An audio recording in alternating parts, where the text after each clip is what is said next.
James was enjoying his life on the island of Sodor, but he still had a lot to learn.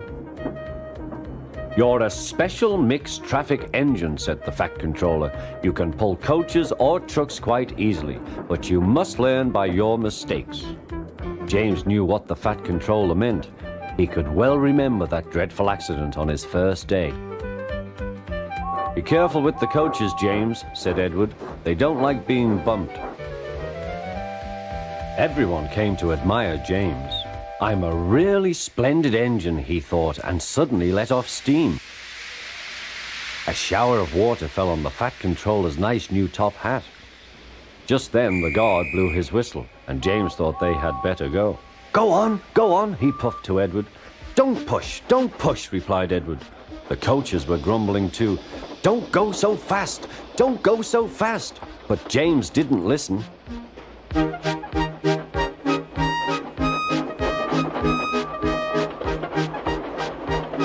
When at last they stopped at the next station, 2 coaches were beyond the platform. They had to go back to let the passengers out. But no one seemed to know about the Fat Controller's top hat, so James felt happier. Presently they came to the station where Thomas was waiting with his 2 coaches. "Hello, James," said Thomas. "Feeling better?" "That's right." "Oh, that's my guard's whistle. I must go. I don't know what the Fat Controller would do without me to run this branch line," and he puffed off importantly. Edward and James passed the field where James had had his accident. The fence was mended and the cows were back again.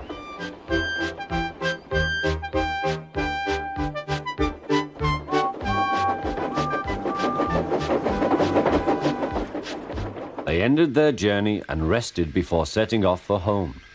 James was still wondering what the Fat Controller would have to say about his top hat.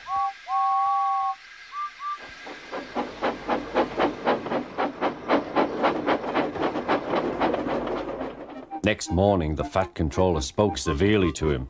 "If you can't behave, I shall take away your red coat and have you painted blue." James didn't like that at all. He was very rough with the grumbling coaches as he brought them to the platform. "Don't talk, come on," he called to them. "Gordon never has to fetch his own coaches," he thought to himself, "and he's only painted blue." To make James even more cross, this time no one came near him.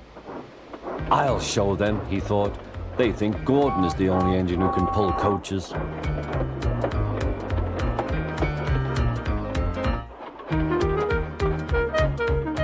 Hurry, puffed James. You're going too fast, replied the coaches. James laughed and tried to go faster, but the coaches wouldn't let him. "We're going to stop," they said. "We're going to stop."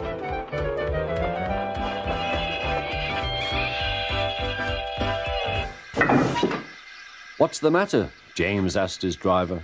"The brakes are hard on. Leak in the pipe, most likely. You've banged the coaches enough to make a leak in anything." "How shall we mend it?" said the guard. "We'll do it with newspaper and a leather bootlace," replied the driver. "Well, where is the bootlace coming from?" asked the guard. "Ask the passengers," said the driver. "You have a leather bootlace there, I see, sir," said the guard to a smartly dressed man. "Please give it to me." "I won't," said the man. "Then," said the guard, "I'm afraid the train will just stop where it is." The passengers all said what a bad railway it was. Then they told the man how bad he was instead. Everyone was very cross. At last he handed his laces over. The driver tied a pad of newspaper tightly round the hole in the brake pipe, and James was able to pull the train.